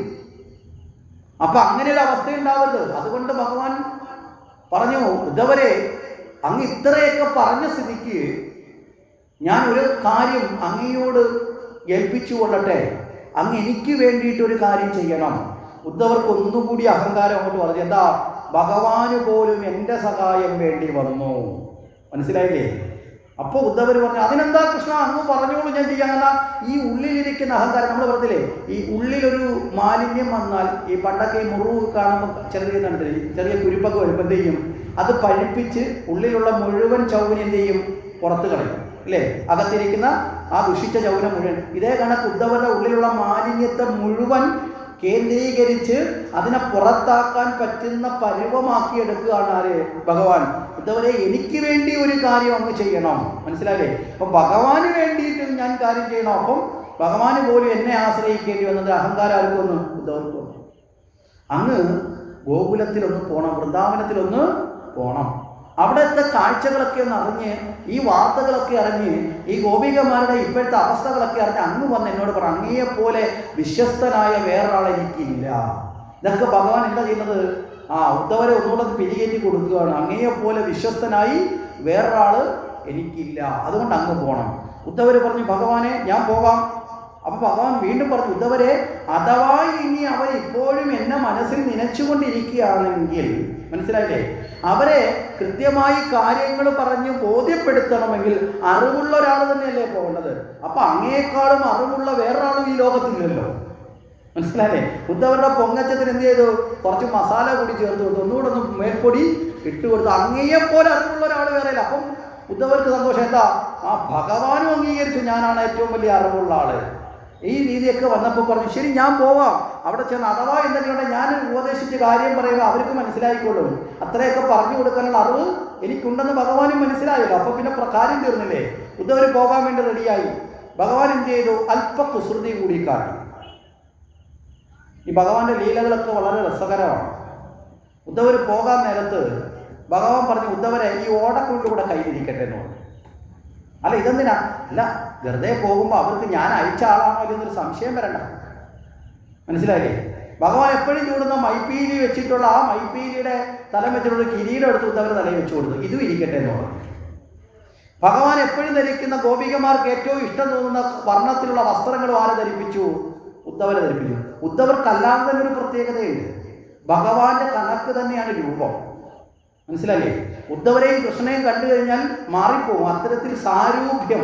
കാരണം എന്താ? ഭക്തിയുടെ ഒരു ഉദാഹരണം കൊണ്ട് സാരൂപ്യ ഭക്തി എന്ന് പറയും. ഭക്തി കൊണ്ട് നനച്ചിരിക്കുന്നതായി സ്വയം മാറുക എന്ന് പറയും. എപ്പോഴും ഭഗവാനെ നനയ്ക്കുന്ന ആളാണ് ഉദ്ധവര്. പക്ഷെ ഈ ഒരു അജ്ഞാനം ഉണ്ടെന്നുള്ള ഈ ഒരു അഹന്തയുണ്ട്, ഞാനെന്ന ഭാവം ഉണ്ടെന്ന് മാത്രമേ ഉള്ളൂ ഉദ്ധവരുടെ കുറവ്. പക്ഷെ അതുപോലും ഭഗവാൻ കാണുന്ന വലിയ കുറവായിട്ടാണ്. അപ്പൊ ആ ഉദ്ധവര് ഭഗവാന്റെ തന്നെ സാരൂപ്യമാണ്. അപ്പൊ ഈ കിരീടവും ഓടത്തുള്ളി ഈ വസ്ത്രവും കൂടെ ആയപ്പോൾ കണ്ടാൽ ആരായി? കൃഷ്ണന്റെ അടക്കായി. ഉദ്ധവർ വളരെ ഗംഭീരമായി യാത്ര ചെയ്ത് വൃന്ദാവനത്തിലെത്തി. ഉദ്ധവരെ നന്ദഗോപർക്കറിയാം. പലതവണ നന്ദഗോപർ കൃഷ്ണനെ കാണാൻ ഇവിടെ വന്നിട്ടുണ്ട്. അതുകൊണ്ട് തന്നെ ഉദ്ധവരെ കൃത്യമായിട്ട് അറിയാം. ഉദ്ധവരെ കണ്ടപ്പോൾ തന്നെ നന്ദഗോപര് ക്ഷണിച്ചു. അപ്പൊ അന്ന് രാത്രിയിൽ നന്ദഗോപുര വസതിയിൽ താമസിച്ചു. കാരണം രാത്രിയിൽ വന്നിട്ട് നാട്ടിലുള്ള സ്ത്രീകളുടെ അടുത്തൊക്കെ പോയിട്ട് കാര്യം തിരക്കാൻ പറ്റുമോ? പറ്റില്ല. അപ്പൊ നന്ദഗോപുര വസതിയിൽ താമസിച്ച് രാവിലെ ആരെ കാണാം? ഈ ഗോപികമാരെയൊക്കെ കാണാമെന്ന് വിചാരിച്ചു. അവിടെ വസിച്ചു. അന്ന് രാത്രി മുഴുവൻ ഉദ്ധവർ ഭഗവാനെ കുറിച്ച് പറഞ്ഞു. യശോദയാകട്ടെ നിറ കണ്ണുകളോടുകൂടി താൻ ഓമനിച്ചു വളർത്തിയ ആ കുഞ്ഞ് ഇത്രയും ശ്രേഷ്ഠമാണെന്ന് അറിഞ്ഞുകൊണ്ട് ആ അമ്മയുടെ വാത്സല്യം വീണ്ടും വീണ്ടും ഉയർന്നു വന്ന യശോദ ആനന്ദപുളകിതയായിട്ടൊക്കെ നിന്നു. അങ്ങനെ ആ രാത്രി കഴിഞ്ഞ് നേരം വെളുത്തു. പ്രഭാത കർമ്മങ്ങളൊക്കെ കഴിച്ച് ഉദ്ധവര് ഈ വേഷവിധാനങ്ങളൊക്കെ വീണ്ടും ധരിച്ച് നേരെ ഗോപികമാരെ കാണാൻ വേണ്ടി നന്ദഗോപുര വീട്ടിൽ നിന്ന് പുറത്തോട്ടിറങ്ങി. ഇവിടെ ഈ ഗോകുലത്തിൽ കൃഷ്ണൻ പോയി എന്നുണ്ടെങ്കിൽ പോലും പണ്ട് കൃഷ്ണൻ ഉള്ള കാലത്ത് തന്നെ ഗോപികമാര് നേരം വെളുത്താൽ ആദ്യം നോക്കുന്നത് എങ്ങോട്ടാണ്? നന്ദഗോപുര വീട്ടിലോട്ടാ. കാരണം കൃഷ്ണൻ അവിടെ നിന്നാണല്ലോ പുറത്തോട്ട് ഇറങ്ങി വരേണ്ടത് അല്ലേ? വെണ്ണയൊക്കെ ഉരുട്ടി വെച്ചുകൊണ്ട് ഭഗവാനെ പറ്റിക്കാൻ വരെ ഗോപികമാര് നോക്കുന്നത് എങ്ങോട്ടാ? കൃഷ്ണൻ വരുന്നോ എന്നാണ് നോക്കുന്നത്. കൃഷ്ണനെ കാണണം എന്നുള്ളത് അവരുടെ ഒരു ആഗ്രഹമാണ്. അതുകൊണ്ട് ഇവര് ആ ശീലം കൃഷ്ണൻ പോയിട്ടുള്ളപ്പോഴും ഇവർക്ക് കൃഷ്ണൻ അവിടുന്ന് പോയതായി തോന്നിയിട്ടില്ല. ഇവർ രാവിലെ എണീറ്റില്ല, ആദ്യം തന്നെ എങ്ങോട്ട് നോക്കും? നന്ദഗോപുര വസതിയിലോട്ട് നോക്കും. അപ്പോൾ അവർക്ക് മനസ്സിൽ തന്നെ അവരങ്ങ് സങ്കല്പം, ഇതേ കൃഷ്ണൻ അവിടെ നിൽക്കൊണ്ട് കൈയൊക്കെ പൊക്കി ടാറ്റ പറയുന്നതൊക്കെ മനസ്സുകൊണ്ട് അവർ അനുഭവിക്കാറുണ്ട്. അങ്ങനെ നോക്കുമ്പോഴാണ് ഇതാ ഒരാൾ കൃഷ്ണന്റെ രൂപം അവിടെ നിൽക്കുന്നു. ഒരു ഗോപിക പറഞ്ഞു, ഇതേ കൃഷ്ണൻ വന്നിരിക്കുന്നു. ഒരാൾ പറഞ്ഞ് അടുത്ത ആള് പറഞ്ഞ് കാട്ടുതീ പോലെ അതങ്ങോട്ട് വ്യാപിച്ചു. കേൾക്കുന്ന ഗോപികമാരെല്ലാം കൃഷ്ണൻ വന്നു. ആരാ പറഞ്ഞു നമ്മുടെ കൃഷ്ണൻ വരില്ല? ആരും പറഞ്ഞിട്ടില്ല. പക്ഷെ ഇവര് സ്വയം പറയുകയാണ്, ആരാ പറഞ്ഞു നമ്മുടെ കൃഷ്ണൻ വരില്ല എന്ന്? നമ്മളെ കളഞ്ഞ് കൃഷ്ണനെങ്കും പോകാൻ പറ്റില്ല എന്ന് അന്നേ പറഞ്ഞതല്ലേ ദേ കൃഷ്ണൻ വന്നു എന്ന് പറഞ്ഞ് ഗോപികമാരെല്ലാവരും കൂടി അവരവരുടെ കർമ്മങ്ങളൊക്കെ മാറ്റിവെച്ചുകൊണ്ട് ഭഗവാന്റെ ഓടക്കുഴൽ കേട്ടപ്പോൾ രാസലയിലേക്ക് വേണ്ടി അണഞ്ഞത് എങ്ങനെയാണോ അതിനേക്കാൾ വേഗത്തിൽ അവര് വിരഹദുഃഖം മറന്നുകൊണ്ട് ഭഗവാനെ കാണാൻ വേണ്ടി ഓടി വരികയാണ്. ഈ ഓട്ടം കണ്ടിട്ട് ഉദ്ധവര് ഭയന്നു പോയി. കാരണം എന്താ? വലിയ ഒരു കൂട്ടയോട്ടം, 100 കണക്കിന് സ്ത്രീകൾ എൻ്റെ നേരെ ഓടി വരുന്നത്. തടയാൻ പറ്റുമോ?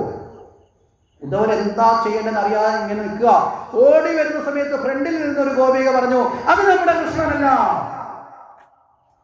അമ്മ ഓണമെന്നില്ലേ അമ്മ? അത് നമ്മുടെ കൃഷ്ണൻ അല്ല. നമ്മുടെ കൃഷ്ണന്റെ വേഷം ധരിച്ചു വന്നു നിൽക്കുന്ന ഏതോ കള്ളനാണ്. ഓടി വന്നൊരു സഡൻ ബ്രേക്ക് ഇട്ടങ്ങ് നിന്നു. കാരണം ഇവരെല്ലാവരും നോക്കി. അപ്പോൾ ഇവരെല്ലാം പറഞ്ഞു, ശരിയാണല്ലോ കൃഷ്ണനല്ല. എന്നാൽ പിന്നെ തിരിച്ചു പോകാന്നല്ല ഇവർ വിചാരിക്കുന്നത്. എടാ, കൃഷ്ണനെ മാത്രം മനസ്സിൽ സ്മരിച്ചു നിൽക്കുന്ന നമ്മുടെ മുന്നിൽ കൃഷ്ണന്റെ വേഷം ധരിച്ച് നമ്മളെ പറ്റിക്കാൻ ഏത് കള്ളനാണ് വന്നത് എങ്കിൽ അവനെ വിടരുത്. മനസ്സിലായില്ലേ? കൈകാര്യം ചെയ്യണം. ഗോപികമാര് നേരെ ഉദ്ധവനെ ചുറ്റും അങ്ങ് വളഞ്ഞു. ഉദ്ധവര് പറയാൻ അങ്ങോട്ട് തുറക്കുന്നതിന് മുമ്പ് തന്നെ ഗോപിക ചോദിച്ചു, നീ ആരടാ, ഏതാടാ നീ കള്ളൻ, നിനക്ക് എങ്ങനെ തോന്നിയടാ? ഒരാളല്ല ചോദിക്കുന്നത്, എല്ലാവരും കൂടി ഒരേ കണക്ക് ഇങ്ങനെ ചോദ്യങ്ങളാ. എല്ലാവരും ചോദിക്കുന്ന ചോദ്യം കണ്ടു കഴിഞ്ഞാൽ പിന്നെ മറുപടി പറയാൻ പറ്റുമോ? കാര്യം ഒരാൾക്ക് മറുപടി പറയുമ്പോൾ അടുത്ത ആൾ അടുത്ത ചോദ്യം ഇടും, അടുത്ത ആൾ അടുത്ത ചോദ്യം ഇടും. ഇങ്ങനെ ചോദ്യങ്ങളായി. നീ എന്താ വിചാരിച്ചത്? കൃഷ്ണന്റെ വേഷം കെട്ടി വന്നാൽ ഞങ്ങളെ പറ്റിക്കാമെന്ന് വിചാരിച്ചു. ഈ കൃഷ്ണന്റെ വേഷം കെട്ടി ഞങ്ങളെ മുന്നിൽ വരാനുള്ള ധൈര്യം നിനക്ക് ആര് തന്നു? നീ എന്തോ ദുരുദ്ദേശത്തിൽ ഇവിടെ വന്നാൽ നിന്നെ വെറുതെ വിടത്തില്ല. ഇതിനിടയിൽ കൂടെ ചില ഗോപികമാര് കൈയേറ്റം കൂടി തുടങ്ങി. കൊടുക്കാനുള്ള കുത്തും ചോട്ടലും പിച്ചലും നുള്ളലും മാന്തലും ഒക്കെ ചെയ്യാവുന്ന തരത്തിലുള്ള അടി ഇടിയൊക്കെ ആർക്ക് കിട്ടി? ഉദ്ധവർക്ക് കിട്ടി. ഉദ്ധവർക്ക് ഇതെല്ലാം കൊണ്ടുനിൽക്കുമ്പോൾ ഉദ്ധവരോട് ചോദിക്കുന്നു, ഏതെങ്കിലും ഒരാൾ കൃഷ്ണന്റെ വേഷം ധരിച്ചാൽ ആ വേഷം ധരിച്ച് വന്നവന്റെ പുറമെ പോകുന്ന മോശപ്പെട്ട സ്ത്രീകളാണ് ഞങ്ങളെന്ന് നിനക്ക് തോന്നിയോ? ഇനി കൃഷ്ണൻ ഏത് വേഷം മാറി വന്നാലും ഞങ്ങൾ തിരിച്ചറിയും. മനസ്സിലല്ലേ? ഇനി കൃഷ്ണന്റെ വേഷം ആര് കെട്ടി വന്നാലും അത് കൃഷ്ണൻ അല്ലാന്നും ഞങ്ങൾ തിരിച്ചറിയും. ഇവിടെ ഗോപികമാർ ആരെയാണ് അറിയോ ഉദാഹരിക്കുന്നത്? ഉദ്ധവർ ഇങ്ങോട്ട് വരുമ്പോൾ ഉദ്ധവരുടെ മനോഭാവത്തിൽ ഗോപികമാർ മോശപ്പെട്ട സാധാരണക്കാരാണെന്നൊരു തോന്നലില്ലേ? അതിന് ഗോപികമാരുടെ മറുപടിയാണിത്. എന്താ ഈ മറുപടിയുടെ ആഴം എവിടം വരെയാ പോകുന്നറിയാവോ? സീതയെ അപഹരിച്ച് രാവണൻ കൊണ്ട് താമസിപ്പിക്കുന്ന സമയത്ത് രാവണനോട് ആരോ പറഞ്ഞു കൊടുത്തു, രാമന്റെ വേഷം കെട്ടി ചെന്നാൽ മതി സീതയെ സ്വന്തമാക്കാന്ന്. അങ്ങനെ മായ കൊണ്ട് രാവണൻ രാമന്റെ വേഷം കെട്ടി എവിടെ ചെന്നു? സീതയുടെ മുമ്പിൽ ചെന്നു. അപ്പം തോഴിമാരാൻ അവിടെ കാവലായിട്ടിരുന്ന രാക്ഷസികളൊക്കെ പറഞ്ഞു, രാവണനെ കൊന്നുതാ രാമൻ വന്നു എന്നൊക്കെ പറഞ്ഞ് തെറ്റിദ്ധരിപ്പിച്ചു. അങ്ങനെ രാവണൻ രാമന്റെ വേഷത്തിൽ ചെന്ന് നിൽക്കുമ്പോ സീത ആ രാവണൻ നോക്കിക്കൊണ്ട് വെച്ചു, രാവണ നീ എന്താ വിചാരിച്ചത്? രാമന്റെ വേഷം കെട്ടൽ കണ്ടിട്ട് ഞാൻ നിന്നെ രാമനാണെന്ന് ധരിച്ച് നിന്നെ ഞാൻ സ്വീകരിക്കുമെന്ന് നീ ധരിച്ചോ? നിനക്ക് രാമന്റെ വേഷം കെട്ടാൻ, പക്ഷേ രാമനാകാൻ നിനക്ക് പറ്റില്ല. മനസ്സിലല്ലേ? രാമൻ രാമനായത് ഗുണങ്ങൾ കൊണ്ടാണ്. അവിടെയാണ് വാൽമീകിയോട് നാരദ മഹർഷി പറഞ്ഞു കൊടുക്കുന്നു, ഉത്തമനായ പുരുഷൻ ആരെന്ന് ചോദിച്ചപ്പോ പറഞ്ഞത് രാമനാണ്. 64 ഗുണങ്ങളുള്ള ഒരു പോരായ്മയും ഇല്ലാത്ത ലോകത്തൊരേ ഒരു മനുഷ്യനാണ് രാമൻ. അതാണ് രാമന്റെ പ്രത്യേകത. ആ രാമൻ ഗുണങ്ങൾ കൊണ്ടാണ് രാമനായത്, വേഷം കൊണ്ടല്ല.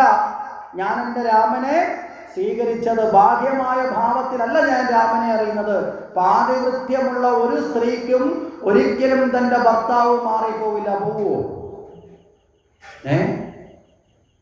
ഇതിനൊരു മറ്റൊരു ഉദാഹരണവും രാമായണത്തിലുണ്ട്. എന്താ? അഹല്യ അല്ലേ? ഇന്ദ്രൻ ഗൗതമ മഹർഷിയുടെ വേഷം കെട്ടി വന്ന് അഹല്യയെ പ്രാപിച്ചു. നമ്മളൊക്കെ അതിൻ്റെ സാരാംശത്തിലേക്ക് കടക്കാതെ നമ്മൾ ചിന്തിക്കുന്നത് അഹല്യ തെറ്റിയതിലല്ലോ, ഇന്ദ്രനല്ലേ കള്ളത്തരം കാട്ടിയത്, അപ്പൊ അഹല്യെ ശപിച്ച് കല്ലാക്കിയത് ഒരു മോശമായില്ലെന്ന് ചിന്തിക്കുന്ന ആൾക്കാർ ഇപ്പോഴും ഉണ്ട്. യഥാർത്ഥത്തിൽ അഹല്യയ്ക്ക് അറിയാമായിരുന്നു വരുന്നത് ഇന്ദ്രനാണ്. താൻ ഇത്രയും സുന്ദരിയായതുകൊണ്ട് ദേവനായ ഇന്ദ്രന് പോലും തന്നെ ഇഷ്ടം തോന്നി എന്നുള്ളത് പുറമേ പ്രകടിപ്പിക്കാതെ അറിയാതെ വഴിപ്പെട്ടു പോകുന്ന കണക്ക് അഭിനയിച്ചാണ് അഹല്യ എന്ത് ചെയ്തത്? ഇന്ദ്രന് വശംവദനായി മാറിയത്. കാരണം പാതിവൃത്യമുള്ള ഒരു സ്ത്രീക്കും സ്വന്തം ഭർത്താവിനെ, മനസ്സിലായില്ലേ, ഏത് വേഷം കെട്ടി വന്നാലും തിരിച്ചറിയും. ഇനി ഭർത്താവിന് പകരം വേറെ ആരെങ്കിലും ഭർത്താവിന്റെ വേഷത്തിൽ വന്നാൽ ആരും തിരിച്ചറിയും. അതാണ് പാതിവൃത്യ ദാമ്പത്യത്തിന്റെ മഹത്വം. ഇത് തിരിച്ചുമാണ്, ഭർത്താവിനെ മാത്രമല്ല ഭാര്യയും തിരിച്ചറിയും. മനസ്സിലായില്ലേ? അതാണ് അതിൻ്റെ ആ ഒരു ശ്രേഷ്ഠ. അത്രയും തിരിച്ചറിവുള്ളിടത്താണ് ശരിയായ കുടുംബം നിലനിൽക്കുന്നത്. അതുകൊണ്ട് ഞങ്ങൾ സീതയ്ക്ക് തുല്യരാണ്. മനസ്സിലായില്ലേ? അതുകൊണ്ട് കൃഷ്ണന്റെ വേഷം കെട്ടി കള്ള നീ വന്നതുകൊണ്ട് നിന്നെ തിരിച്ചറിയില്ല എന്ന് വിചാരിക്കരുത്. രാവണൻ വന്നതുപോലെയാണ് നീ എന്ന് പറഞ്ഞിട്ട് സീത തിരിച്ചറിയുന്നത് പോലെ തിരിച്ചറിയാനുള്ള കഴിവ് ഞങ്ങൾക്കുണ്ട്. അപ്പൊ ഇവിടെ ഗോപികമാര് സാധാരണ സ്ത്രീകളാണോ? ആണോ? അല്ല, സാധാരണ സ്ത്രീകളായിരുന്നു. പക്ഷേ വെണ്ണാപഹരണത്തിലൂടെ, വസ്ത്രാപഹരണത്തിലൂടെ, രാസലീലയിലൂടെ ഗോപികമാരെ പരിപൂർണ ജ്ഞാനത്തിന്റെ ആനന്ദത്തിലേക്ക് ആര് ഉയർത്തിയിട്ടുണ്ട്? ഭഗവാൻ ഉയർത്തി. ഭഗവാൻ തന്നെ ഗുരുവായി മാറിയിട്ടുള്ള ഭാഗ്യമുണ്ട് ഗോപികമാർക്ക്, അല്ലേ? വെണ്ണാപഹരണത്തിലൂടെ എന്താ ചെയ്തത്? ഈ പ്രപഞ്ചം മുഴുവൻ നിറഞ്ഞു നിൽക്കുന്നത് താൻ തന്നെയാണെന്നും സർവ്വതും തൻ്റേത് തന്നെയാണ് എന്നുള്ള അദ്വൈത ഭാവം ഭഗവാൻ ഗോപികമാർക്ക് പകർന്നു. അതുകൊണ്ട് എന്നിൽ നിന്ന് മറച്ചു വെക്കാൻ ലോകത്തൊന്നുമില്ല. മറച്ചു വെക്കുന്നെങ്കിലല്ലേ അത് ഞാൻ എടുക്കുന്നത് കളവാകത്തുള്ളൂ. ഭഗവാനിൽ നിന്ന് മറയ്ക്കാൻ വല്ലതും പറ്റുമോ? ഒന്നും പറ്റില്ല. വസ്ത്രാപകരണത്തിലൂടെ ഏകാഭിമാന ബോധത്തെ കടത്തി. രാസലീലയിലൂടെയോ ആത്മജ്ഞാനത്തിൽ ഭഗവാൻ എപ്പോഴും അവരുടെ ഹൃദയത്തിൽ നിന്ന് മായാതെ നിറച്ചു നിർത്തി. മനസ്സിലായില്ലേ? അതുകൊണ്ടാണ് ഗോപികമാർ ദുഃഖത്തെ കടന്ന് ഭഗവാൻ അടുത്തില്ല എന്ന ബാഹ്യമായ ചിന്തയിൽ പെടാതെ ഉള്ളിൽ നിറഞ്ഞിരിക്കുന്ന കൃഷ്ണൻ എപ്പോഴും ഞങ്ങളുടെ ഉള്ളിലുണ്ട്, ഞങ്ങളുടെ കൂടെയുണ്ടെന്നുള്ളത് കൊണ്ട് ഗോപികമാർ പിന്നെ ഒരിക്കലും കൃഷ്ണനെ തേടി പോയിട്ടില്ല. കാരണം എന്താ? തേടി പോകണമെങ്കിൽ നഷ്ടബോധം വരണ്ടേ? പറഞ്ഞു മനസ്സിലായില്ലേ? ഗോപികമാർക്ക് ഒരിക്കലും നഷ്ടബോധം ഉണ്ടായിട്ടില്ല. കാരണം അവരുടെ ഉള്ളിൽ നിറഞ്ഞ എപ്പോഴും ആരുണ്ട്? കൃഷ്ണനുണ്ട്. എപ്പോഴും ഉള്ളിൽ നിറഞ്ഞ കൃഷ്ണനെ അനുഭവിച്ചുകൊണ്ടാണ് ഗോപികമാർ ഇങ്ങനെ യാത്ര. അതുകൊണ്ട് അവർ പറഞ്ഞു ഞങ്ങൾ സീതയ്ക്ക് തുല്യരാണ്, എന്നുവെച്ചാൽ ലക്ഷ്മിക്ക് തുല്യരാണ്, നിസാരരല്ല എന്ന് അവർ ബോധിപ്പിച്ചു. ഉദ്ധവർ അവസാനം തലയ്ക്ക് മുകളിൽ കൈ ഉയർത്തിയിട്ട് പറഞ്ഞു ഞാൻ കൃഷ്ണനല്ല. അപ്പൊ ഗോപികമാർ പറഞ്ഞു അത് ഞങ്ങൾക്കും അറിയാം, പിന്നെ നീ ആരാ? ഞാൻ കൃഷ്ണന്റെ സുഹൃത്താണ്. അപ്പൊ പിന്നെ ഗോപികമാർ പിന്നെ വഴക്കം പറഞ്ഞത് ശരിയാണോ? ആണോ? കൃഷ്ണന്റെ സുഹൃത്തിനെ കുറ്റം പറഞ്ഞാൽ അത് കൃഷ്ണനെ കുറ്റം പറയുന്നതിന് തുല്യമാവും. എന്നിട്ട് ഉദ്ധവർ പറഞ്ഞു ഞാൻ കൃഷ്ണൻ പറഞ്ഞിട്ടും വന്നതാണ്. അപ്പൊ ഗോപികമാർക്ക് സന്തോഷം. എന്താ പറഞ്ഞത്? അതെ, കൃഷ്ണൻ ഇപ്പം മധുരയിലെ രാജാവാണ്, അടുത്ത രാജാവാണ്, ഇപ്പൊ യുവരാജാവാണ്. അങ്ങനെയുള്ള കൃഷ്ണനെ നിങ്ങൾക്ക് ഇനി കിട്ടില്ല. അതുകൊണ്ട് അപ്പൊ ഗോപികമാർക്ക് കിട്ടില്ല എന്ന് പറയാൻ കൃഷ്ണനെ ഞങ്ങൾക്ക് നഷ്ടപ്പെട്ടിട്ടില്ലല്ലോ. കാര്യം ഗോപികമാരുടെ ഉള്ളിലുള്ള ആനന്ദം എന്താണെന്ന് ഉദ്ധവർക്കറിയുന്നില്ല, നഷ്ടപ്പെടില്ല. അല്ല, അതുകൊണ്ട് കൃഷ്ണ പ്രതീക്ഷിച്ച് നിങ്ങൾ ഇരിക്കരുത്. പ്രതീക്ഷിക്കാൻ ഇനി വരാനുള്ള ആളിനല്ലേ പ്രതീക്ഷിക്കേണ്ടത്. ഇവിടെ ഇനി വരാനായിട്ടില്ല. കാരണം എന്താ? ഇവിടെ തന്നെ ഉണ്ട്. അല്ല, നിങ്ങളുടെ മനസ്സുകൊണ്ട് നിങ്ങൾ കൃഷ്ണൻ ധ്യാനിച്ചാൽ മതി. അപ്പൊ ഗോപികമാർ പറഞ്ഞു അത് നടക്കില്ല. അതെന്താ? മനസ്സെന്ന് പറയുന്ന ഒരാൾക്ക് 2 എണ്ണം കാണും, 3 എണ്ണം കാണും. എന്നിട്ട് ഗോപികമാർ ചോദിക്കുകയാണ് 3 മക്കളുള്ള അമ്മയ്ക്ക് ഒരു മോനെ മാർക്കറ്റ് ഇവിടെ, ഒരുത്തിന് വെള്ളം കോരാൻ വിടാം, ഒരുത്തിന് പശുവിനെ അഴിച്ചു കിട്ടാൻ പറയാം. പക്ഷെ ഒന്ന് മാത്രമേ ഉള്ളെങ്കിൽ ഒരു ജോലിയല്ലേ ചെയ്യാൻ പറ്റൂ, അല്ലേ? അപ്പൊ ഞങ്ങൾക്ക് ആകെ ഒരു മനസ്സുണ്ടായിരുന്നു. അതല്ലേ അന്നേ കൃഷ്ണന് കൊടുത്തത്. പിന്നെ ഞങ്ങൾക്ക് മനസ്സിലിപ്പോ മനസ്സ് തന്നെ ഞങ്ങളിലില്ല. കാരണം എന്താ?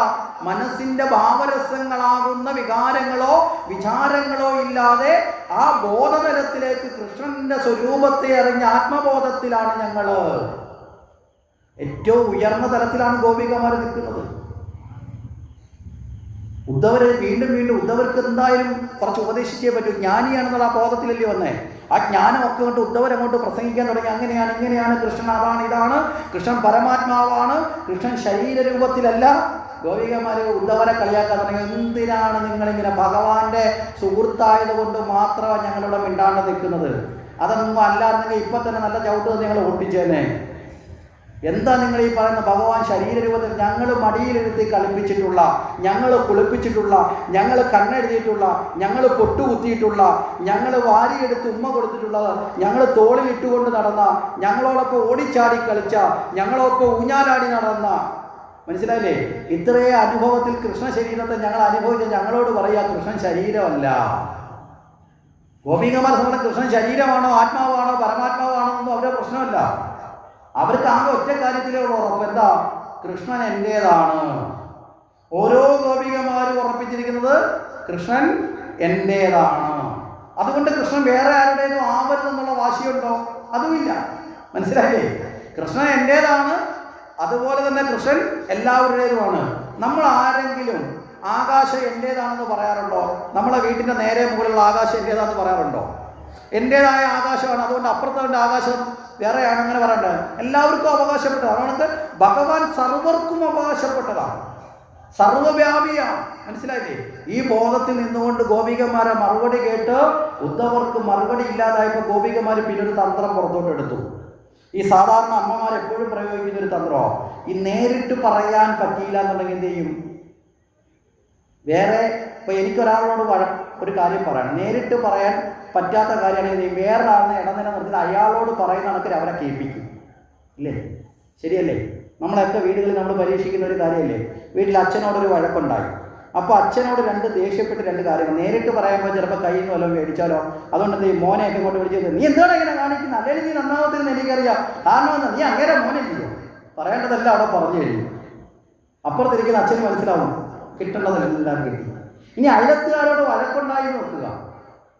മനസ്സിലായില്ലേ? സ്കൂളിൽ നിന്ന് ഒന്നും അറിയാതെ വീട്ടിലോട്ട് വരുന്ന കൊച്ചിൻ്റെ അടുത്ത് അമ്മ ചോദിച്ചു എന്താ താമസിച്ചേ? കൊച്ചൊക്കെ സമയം ഇത്രയൊന്നും ആയില്ലല്ലോ. പിന്നെ അവിടെ ഇവിടെയൊക്കെ നിന്ന് കറങ്ങിയിട്ട് വായി നോക്കിയിട്ട് നടന്ന് അങ്ങനെയാണ് ഇങ്ങനെയാണെന്നൊക്കെ പറഞ്ഞിട്ട് എന്ത് ചെയ്യും? കൊച്ചിനെ പിടിച്ചു നിർത്തി അപ്പുറത്തെ വീട്ടിലെ ആളിനോട് വഴക്കുണ്ടാക്കേണ്ട ആളിനോട് പറയേണ്ടതെല്ലാം പറഞ്ഞ് കൊച്ചിന് 2 അടി അങ്ങ് കൊടുക്കും. ഈ അടിയെല്ലാം കഴിഞ്ഞ് മേടിച്ച് കൊച്ചകത്ത് ചെന്ന് അകത്ത് ചെന്ന് കസേരയിലോ കടലിലോ ഒക്കെ കിടന്ന് കരയുമ്പോൾ ചെന്നിരുന്നിട്ട് പറയും, മോളെ വേദനിച്ചോടി. കൊച്ചു പറയും, പിന്നെ വേദനിക്കാതെ. മോളെ അല്ല പറഞ്ഞത് കേട്ടോ, അപ്പുറത്തെ കല്യാണി അമ്മയെ പറഞ്ഞതാ, അവരമ്മയോട് വഴക്കുണ്ടാക്കി എന്നൊക്കെ പറഞ്ഞിട്ട് സോപ്പ് ചെയ്യാൻ എന്തെങ്കിലും പലഹാരമുണ്ട്. ഈ തന്ത്രം എപ്പോഴും സ്ത്രീസഹജമായ ഒരു തന്ത്രമല്ലേ? ആണോ അല്ലേ? സമ്മതിക്കാനൊരു മടിയുണ്ടാവും. മടിക്കണ്ട, യാഥാർത്ഥ്യമാണ്. കാര്യം ഈ നമ്മളുടെ നേരിട്ട് പറ്റാത്ത സ്ഥലത്ത് ഇങ്ങനെയുള്ള ചില തന്ത്രപ്രയമുണ്ട്. ഇവിടെയും ഗോപികമാർ ഇതേ തന്ത്രം അങ്ങെടുത്തു. ഗോപികമാരെന്ത് നോക്കിയപ്പോൾ ഒരു വണ്ട് വന്നു പറന്നവിടെ. മനസ്സിലായില്ലേ? ഈ വണ്ടി ഇങ്ങനെ വരുമ്പോൾ നമുക്കറിയില്ല, വണ്ട് എന്ത് ചെയ്യും? ശബ്ദം ഉണ്ടാക്കില്ലേ? വണ്ടി ഇങ്ങനെ മൂളാൻ തുടങ്ങി. മൂളിക്കൊണ്ട് ഇങ്ങനെ പറഞ്ഞപ്പോൾ ഗോപിമാർ ചോദിച്ചു, എന്തിനാ നീ വെറുതെ കിടന്ന് ചിലയ്ക്കുന്നത്? ആരെയാ ചോദിക്കുന്നത്? ഉദ്ധവരോടാ. നീ വെറുതെ പ്രസംഗിക്കണ്ട എന്ന് പറയുന്നതിന് പകരം ചോദിക്കുന്നത്, എന്തിനാ നീ വെറുതെ ചിലയ്ക്കുന്നത്? നിന്നെ ആരെങ്കിലും ക്ഷണിച്ചോ? നീ ആരെയാ? ഉദ്ധവരെ ഗോപികമാർ വിളിച്ചില്ലല്ലോ.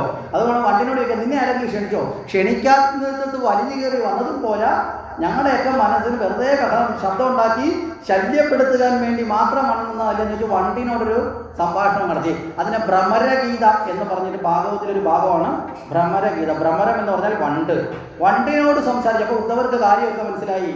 ഇവരെന്നേക്കാളും ജ്ഞാനികളാണ്, താനാണ് യഥാർത്ഥത്തിൽ അഹന്ത കൊണ്ട് ജ്ഞാനി എന്ന് വിചാരിച്ച തെറ്റ്, എൻ്റെ തെറ്റിനെ മാറ്റാൻ കൃഷ്ണൻ എന്നെ ഇവിടേക്ക് അയച്ചതാണെന്ന് തിരിച്ചത് ആർക്ക് വന്നു?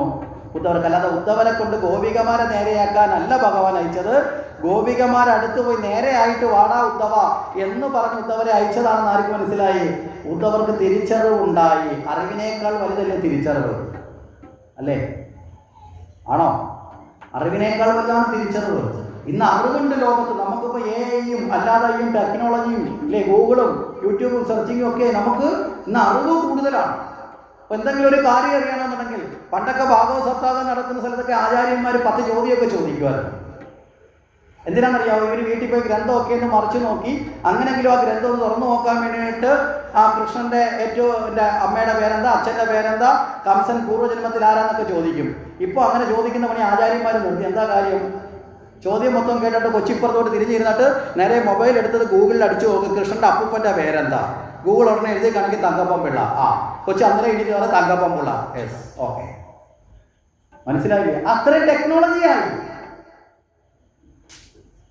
അറിവായി. പക്ഷേ തിരിച്ചറിവിൽ നമ്മൾ ഉയരുന്നുണ്ടോ? ഉണ്ടോ? സ്വന്തം മാതാപിതാക്കളെ പോലും മാതാപിതാക്കളാണ്, സഹോദരനും സഹോദരിയും ആ ഭാവത്തിലാണ് എന്നുള്ള തിരിച്ചറിവ് പോലും ഇല്ലാതെ മൃഗത്തേക്കാൾ കഷ്ടമായ അവസ്ഥയിലേക്ക് എത്തുന്നില്ലേ നമ്മൾ? ഇവിടെ തിരിച്ചറിവാണ് ആർക്കുണ്ടായത്? ഉദ്ധവർക്ക് ഉണ്ടായത്. ഇവിടെ വരുന്നത് വരെ അറിവായിരുന്നു. അറിവിൽ അഹങ്കാരമുണ്ട്, തിരിച്ചറിവിൽ എന്തുണ്ടാവില്ല? അഹങ്കാരം ഉണ്ടാവില്ല. അപ്പൊ തിരിച്ചറിവുണ്ടാകണം നമ്മുടെ ജീവിതത്തിൽ. ശരിയേത്, തെറ്റേത്, നിത്യമേത്, അനിത്യമേത്, ശാശ്വതമായതേത്, നശ്വരമായതേത്. മനസ്സിലല്ലേ?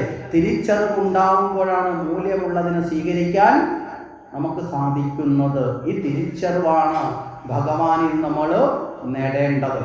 അപ്പൊ ആ തിരിച്ചറിവിലേക്ക് എത്തിയ ഉദ്ധവർക്ക് സർവ്വ അഹന്തയും നഷ്ടപ്പെട്ട് ഗോപികമാർ ഇതൊക്കെ പറഞ്ഞ് പിരിഞ്ഞു, യാത്ര പറഞ്ഞു. ഉദ്ധവർ എന്ത് ചെയ്തു? ഗോപികമാർ ചവിട്ടിയ ആ ഭൂമിയിലെ മണ്ണെടുത്ത് തൻ്റെ നെറ്റിയിൽ ഭസ്മം പോലെ തേച്ചു. ആ മണ്ണ് തൻ്റെ ശരീരത്ത് ഗംഗാജലം ഒഴിക്കുന്നത് പോലെ ഉദ്ധവർ വാരിയിട്ടു. എന്നിട്ട് ഉദ്ധവർ നേരെ ഭഗവാന്റെ അടുത്തേക്ക് തിരിച്ചു പോവുകയാണ്.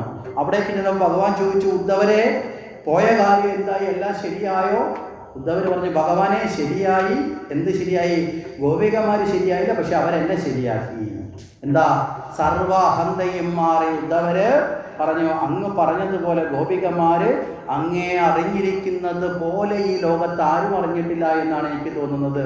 അങ്ങേ ഭഗവാനെ ജ്ഞാനം കൊണ്ട് മാത്രമല്ല, ഏത് മാർഗത്തിലൂടെ, ഭക്തിയിലൂടെയോ ജ്ഞാനത്തിലൂടെയോ കർമ്മയോഗത്തിലൂടെ രാജയോഗത്തിലൂടെയോ ഏതേത് വഴികളിലൂടെയാണെങ്കിലും അങ്ങേ അറിയാൻ ശ്രമിക്കുന്നവന് പൂർണ്ണമായും അങ്ങയെ അറിയാൻ സാധിക്കുമെന്നുള്ള അറിവ് കൂടി എനിക്ക് കിട്ടിയിരിക്കുന്നു എന്ന് പറഞ്ഞ് ആ ഉദ്ധവര് വിനയത്തിൻ്റെ ഭാവത്തിൽ, അഹന്തയിൽ പോയ ഉദ്ധവര് വിനയത്തിൻ്റെ ഭാവത്തിൽ യഥാർത്ഥ വിദ്യയിൽ ഉയർന്നവനായി ഉദ്ധവര് വന്നു.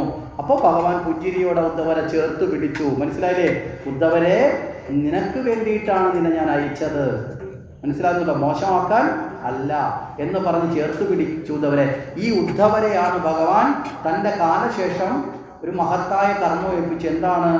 ഭഗവാൻ ഈ ശരീരം വെടിയുന്ന സമയത്തും ഭഗവത് ധർമ്മം ഈ പ്രപഞ്ചത്തിൽ നിലനിൽക്കാൻ ഉദ്ധവരെ ചിരഞ്ജീവിയായി നീ ഈ ഭൂമിയിൽ ഉണ്ടാവണം. ബാക്കി എല്ലാവരെയും എന്നോടൊപ്പം ജീവിച്ചവരെ ഞാൻ കൊണ്ടുപോകും. മനസ്സിലായില്ലേ? ദ്വാരകയിൽ നിന്നുള്ള എല്ലാവരെയും ഞാൻ കൊണ്ടുപോകും. അപ്പോൾ ഉദ്ധവർ ചോദിച്ചു, ഭഗവാനെ ഞാനും ഉണ്ടാവുമല്ലോ കൂട്ടത്തിൽ? ഇല്ല, നിന്നെ കൊണ്ടുപോകില്ല. അതെന്താ അങ്ങനെ പറയണത്? എന്നെ മാത്രം കൊണ്ടുപോകത്തെന്ന് ഉദ്ധവരൊന്ന് തർക്കിച്ചു ഭഗവാനുള്ള സ്നേഹം കൊണ്ട്. അപ്പം ഭഗവാൻ പറഞ്ഞു, ഉദ്ധവരെ എനിക്ക് പകരം ഇവിടെ നീ ഉണ്ടാവണം. മനസ്സിലായില്ലേ? ഭഗവാന് തുല്യനാണ് ഭഗവാന്റെ ഭക്തൻ. നീ ഇവിടെ ഉണ്ടാവണം. ആരാണോ ഈശ്വരനെ അറിയാൻ ആഗ്രഹിക്കുന്നത് അവരുടെ ഉള്ളിലേക്ക് നീ പ്രവേശിക്കണം. അവരെ ഈശ്വരനിലേക്ക് എത്തിക്കുക എന്നത് നിന്റെ ദൗത്യമാണ്. രാമാകാലത്തും ഇങ്ങനെ ഒരു സന്ദേശമുണ്ട്. രാമൻ ഹനുമാനെ നിർത്തിയിട്ട് പോയെന്ന് പറയുന്നു. രാമൻ പറഞ്ഞെന്താ? ഭക്തി. മനസ്സിലായില്ലേ? ഭക്തിയുടെ പ്രതീകമാണ് ഹനുമാൻ. എത്ര കാലം രാമമന്ത്രമുണ്ടോ അത്രയും കാലം ഹനുമാൻ ഭൂമിയിലുണ്ടാവും. ഹനുമാൻ എത്ര കാലം ഭൂമിയിലുണ്ടോ അത്രയും കാലം രാമം തത്വവും ഉണ്ടാവും. ഭക്തിയിലൂടെയാണ് ഭഗവാൻ. ഇവിടെയോ ജ്ഞാനത്തിലൂടെയാണ്. ഒന്നിൽ രാമായണത്തിൽ ഭക്തിയാണെങ്കിൽ ഇവിടെ ജ്ഞാനത്തിലൂടെ. അപ്പോൾ ഉദ്ധവർ നമ്മുടെ ഉള്ളിലുണ്ട്. ഇപ്പം നിങ്ങൾ ഇത്രയും നേരം ഇത് കേട്ടത് നിങ്ങളുടെ ഉള്ളിലെ ഉദ്ധവരാണ് കേൾപ്പിച്ചത്. മനസ്സിലാവുന്നുണ്ടോ? നിങ്ങളുടെ ഉള്ളിലെ ഉദ്ധവരാണ്. ഭാഗവതം പറയുമ്പോൾ പറയും, ഭാഗവതം പറയുന്നത് ഭഗവാനാണ്, ഭാഗവതം കേൾക്കുന്നതും ഭഗവാനാണ്. മനസ്സിലായില്ലേ? ഭഗവാൻ എന്ന ഭാവം ഉള്ളിൽ വരുമ്പോഴേ ഏതൊരാൾക്കും ഭഗവാനെ കുറിച്ച് പറയാൻ പറ്റൂ. അപ്പോൾ പറയുന്നതും ഭഗവാൻ, ആ പറയുന്നത് നിങ്ങളുടെ ഉള്ളിലിരുന്ന ഭഗവാനാണത് കേൾക്കുന്നത്. ഈ ബോധത്തിലേക്ക് എത്തും. അപ്പം നിങ്ങളുടെ ഉള്ളിൽ ഭാഗവതം കേൾക്കാൻ വേണ്ടി ആ മനസ്സിനെ ഇവിടെ ഇരുത്തിയത് ഉദ്ധവരാണ്. അപ്പം ഉദ്ധവർ എന്ന് പറഞ്ഞാൽ, ഉദ്ധവൻ എന്ന വാക്കിൻ്റെ അർത്ഥം എന്താ? ഉയർത്തുന്നവൻ. മനസ്സിലായില്ലേ? ഉദ്ധവൻ എന്ന് പറഞ്ഞാൽ ഉയർത്തുന്നവൻ. നമ്മളെ ഈശ്വരനിലേക്ക് ഉയർത്തുന്ന ഭക്തിയിലേക്കുള്ള നമ്മുടെ താല്പര്യമാണ് ആര്? ഉദ്ധവൻ. ആ താല്പര്യം ഒരിക്കലും അഹന്ത ഉണ്ടാവരുത്, അഹങ്കാരം ഉണ്ടാവരുത്. ഭഗവാനെക്കുറിച്ച് കേട്ടതുകൊണ്ട് ഞാനാണ് ഇതെല്ലാം കേട്ട ആള് എന്ന ഭാവവും ഉണ്ടാവരുത്. ഞാനാണിത് പറഞ്ഞതെന്ന ഭാവവും ഉണ്ടാവരുത്. ഭക്തി നിഷ്കളങ്കമായ ശുദ്ധമായ മനസ്സിനെ സൃഷ്ടിക്കാൻ ആണ് എന്നുകൂടി സൂചിപ്പിച്ചുകൊണ്ട് നമുക്ക്